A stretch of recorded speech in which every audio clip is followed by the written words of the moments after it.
누구든지 다른 교훈을 하며 바른 말, 곧 우리 주 예수 그리스도의 말씀과 경건에 관한 교훈을 따르지 아니하면 그는 교만하여 아무것도 알지 못하고 변론과 언쟁을 좋아하는 자니 이로써 투기와 분쟁과 비방과 악한 생각이 나며 마음이 부패하여지고 진리를 잃어버려 경건을 이익의 방도로 생각하는 자들의 다툼이 일어나느니라.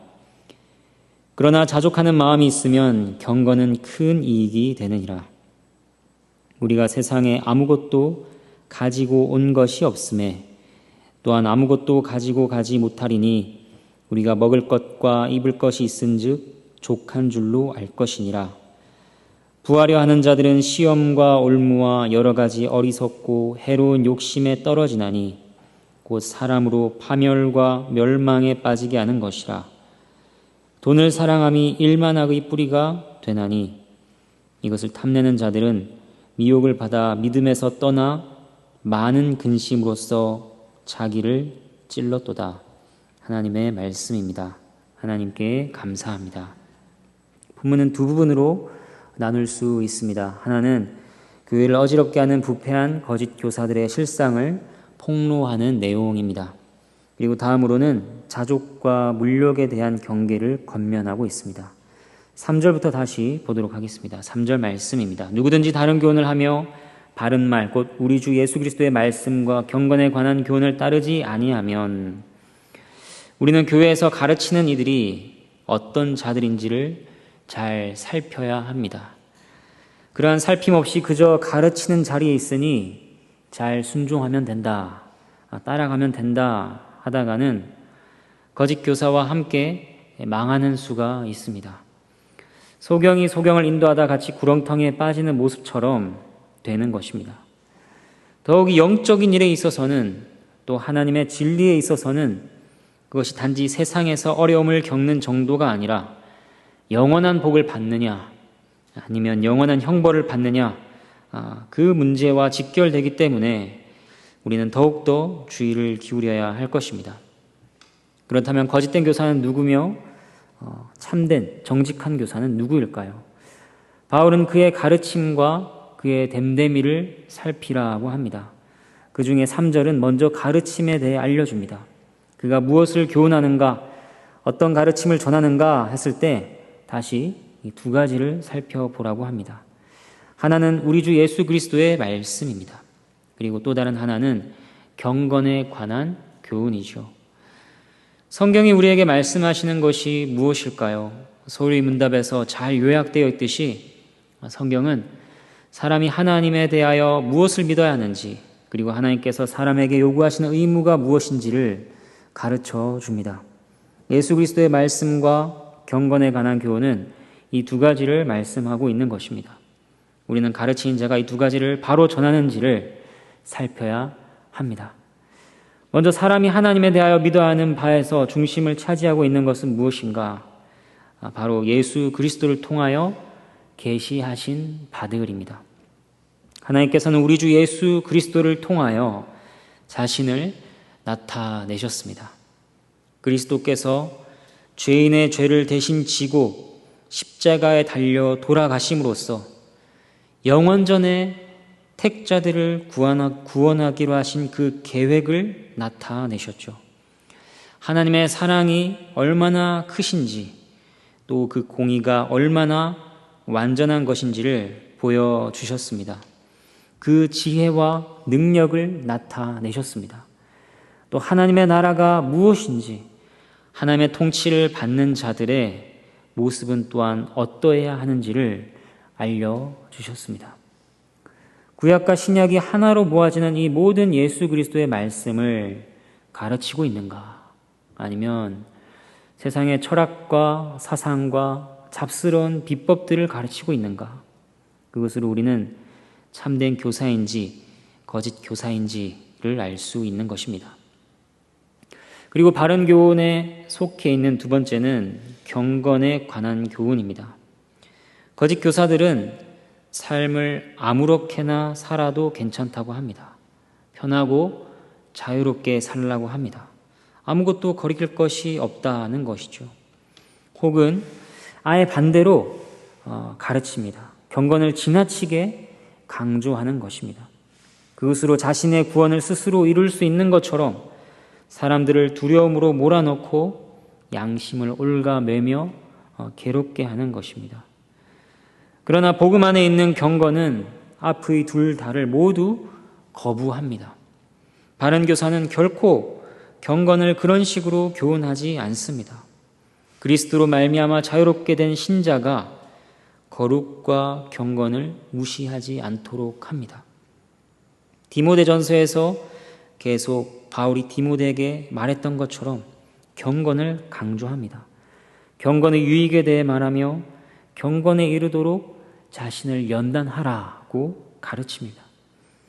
신자가 하나님 앞에서 거룩하게 살기를 소망하도록 경건을 추구하도록 교훈하는 것이죠. 그러나 바른 교사는 사람의 경건이 신앙의 모든 것인 양 가르치지 않습니다. 하나님께 벌 받을까 두려워하는 마음으로 경건을 추구하도록 내버려 두지 않습니다. 오직 모든 구원과 소망이 그리스도께 있으며 그를 사랑하는 마음으로 자발적으로 기꺼이 즐거운 마음으로 순종과 경건을 추구하도록 교훈하는 것입니다. 이어지는 4절부터 5절까지는 거짓 교사들의 됨됨이 혹은 그러한 자들이 맺는 열매가 어떤 것인지를 보여줍니다. 가르침뿐 아니라 그들의 행동도 살펴보라는 것입니다. 4절과 5절 말씀입니다. 그는 교만하여 아무것도 알지 못하고 변론과 언쟁을 좋아하는 자니 이로써 투기와 분쟁과 비방과 악한 생각이 나며 마음이 부패하여지고 진리를 잃어버려 경건을 이익의 방도로 생각하는 자들의 다툼이 일어나느니라. 거짓된 교사들 그리고 그들을 따르는 자들은 먼저 교만합니다.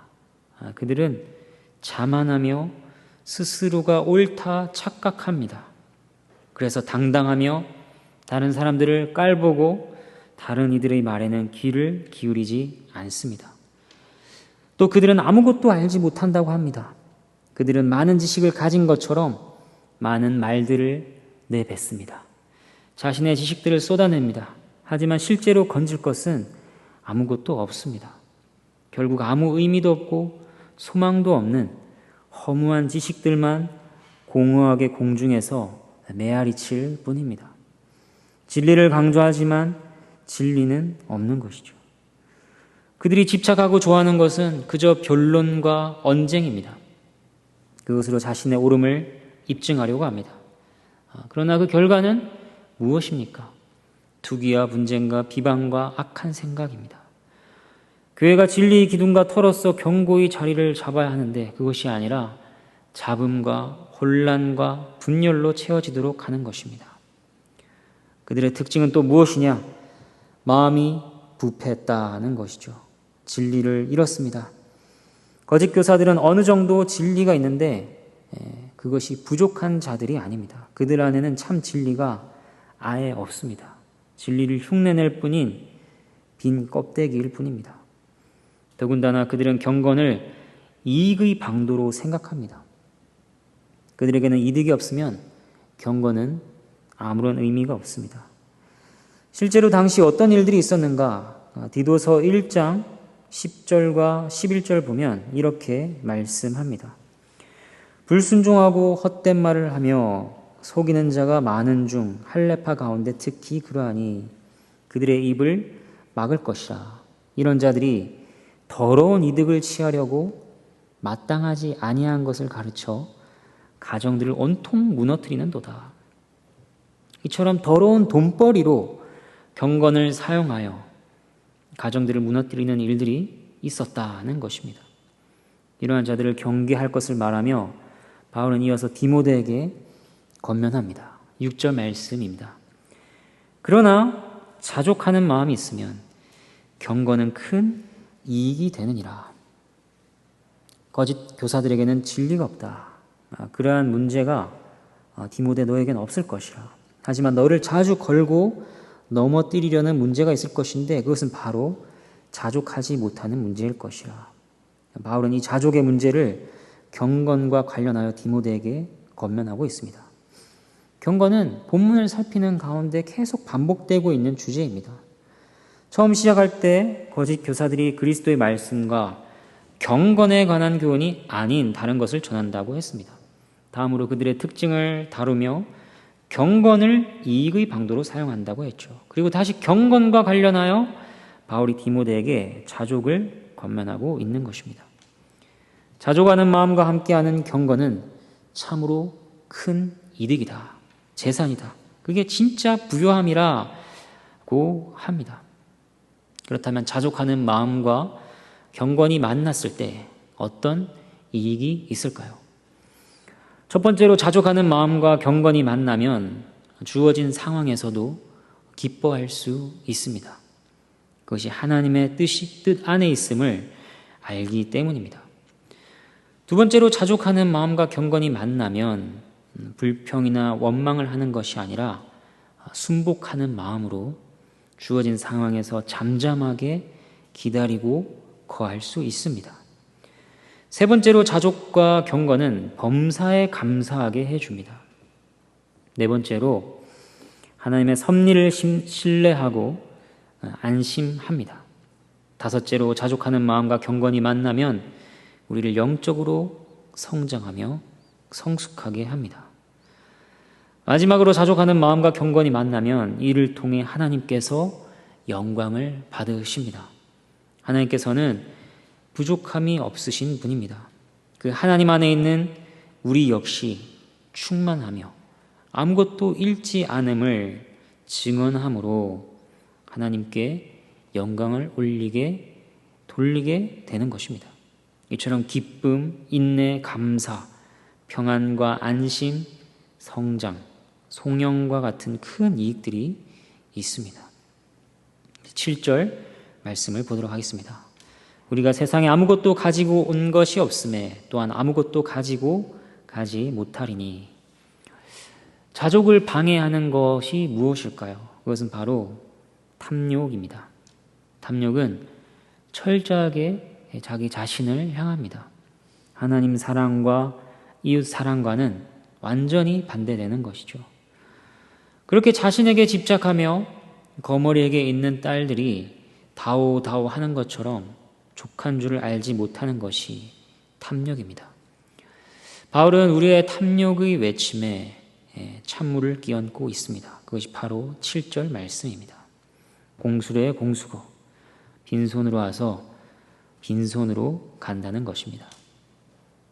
애당초 자신의 소유라 주장할 수 있는 것이 단 하나도 없는 우리 존재의 실제를 깨닫지 못하면 우리는 계속해서 탐욕을 키워갈 수밖에 없을 것입니다. 처음부터 없었고 마지막까지 가지고 갈 수 있는 것도 없다 하는 말씀으로 우리는 우리의 탐욕을 절제해야 할 것입니다. 8절 말씀입니다. 우리가 먹을 것과 입을 것이 있은즉 족한 줄로 알 것이니라. 이 말은 먹을 것과 입을 것이 없으면 족하지 않다고 불평할 수 있다는 말일까요? 그렇지 않습니다. 바울이 말하고자 하는 바는 최소한의 소유로도 만족할 줄 아는 훈련을 하라는 것입니다. 정작 바울은 먹을 것과 입을 것이 없어도 족한 줄로 아는 비결을 배우는 데까지 나아갔습니다. 빌립보서 4장 11절부터 13절 말씀입니다. 내가 궁핍함으로 말하는 것이 아니니라. 어떠한 형편에든지 나는 자족하기를 배웠노니 나는 비천에 처할 줄도 알고 풍부에 처할 줄도 알아. 모든 일 곧 배부름과 배고픔과 풍부와 궁핍에도 처할 줄 아는 일체의 비결을 배웠노라. 내게 능력 주신 자 안에서 내가 모든 것을 할 수 있느니라. 먹을 것과 입을 것이 없어도 배고프고 추위에 떨어도 바울은 자족할 수 있었습니다. 그 비결이 무엇일까요? 능력 주신 자 안에 있는 것입니다. 하나님 안에 있다 하는 것은 끊임없이 하나님과 사랑의 교통이 이루어지는 것이죠. 그것이 바로 바울의 자족의 비결이었습니다. 이처럼 신자의 자족은 단지 세상에서 말하는 소소하지만 확실한 행복을 추구하는 소확행 자족이 아닙니다. 주 안에서 그로 인하여 배가 고파도 배가 부르고 몸이 아파도 생기가 넘치며 모든 것이 충만한 그런 자족인 것입니다. 반대로 주 바깥에 있는 자들은 어떨까요? 그들에게는 결코 자족이란 있을 수 없습니다. 그들의 결과는 무엇인가? 9절과 10절 말씀입니다. 부활해 하는 자들은 시험과 올무와 여러 가지 어리석고 해로운 욕심에 떨어지나니 곧 사람으로 파멸과 멸망에 빠지게 하는 것이라. 돈을 사랑함이 일만 악의 뿌리가 되나니 이것을 탐내는 자들은 미혹을 받아 믿음에서 떠나 많은 근심으로써 자기를 찔렀도다. 부활해 하는 자들은 자족하지 못하는 자들이고 주 바깥에 있는 자들인데 그들은 시험과 올무와 어리석음과 해로운 욕심에 떨어진다고 합니다. 결국은 파멸과 멸망이라. 돈을 사랑하다 믿음은 근처에도 가지 못하고 근심만 가득하게 될 것이라. 아주 엄중하게 이것을 경고하고 있습니다. 이제 말씀을 정리하도록 하겠습니다. 먼저 다른 교훈을 전하는 자들에 대해 살폈습니다. 우리는 다른 교훈을 전하는 자가 되어서도 안 되고 다른 교훈을 따르는 자가 되어서도 안 될 것입니다. 둘은 서로 상부상조하는 관계입니다. 다른 교훈을 따르는 자가 없으면 전하는 자의 가르침도 끊기고 다른 교훈을 전하는 자가 없으면 또 따르는 자도 끊길 것입니다. 우리는 그 어디에도 속하지 않아야 할 것입니다. 또 세상에서는 이것이 복이라 저것이 복이라 많은 말들을 합니다. 하지만 우리는 오직 그리스도의 복음을 흔들리지 않게 복된 소식으로서 꼭 붙잡아야 할 것입니다. 세상에서 이것이 옳다 저것이 틀렸다 할 때에도 성경의 교훈을 절대적인 기준으로 삼아 경건의 교훈으로 삼고 행해야 하는 것이죠. 두 번째로 자족과 경건에 대해 살폈습니다. 한 노래의 가사처럼 화려하지 않아도 정결하게 사는 삶, 가진 것이 적어도 감사하며 사는 삶이 복입니다. 주어진 작은 것들을 나누고 눈물 날 일이 많지만 기도할 수 있는 것, 또 억울한 일이 많지만 주를 위해 참는 것, 짧은 인생을 주 뜻대로 사는 것이 행복인 것이죠. 주 안에서 하나님의 자녀로 살아가는 것, 그것이 최고의 복인 줄 알아 하나님께 감사와 영광을 올려드리는 우리 모두가 되기를 바랍니다.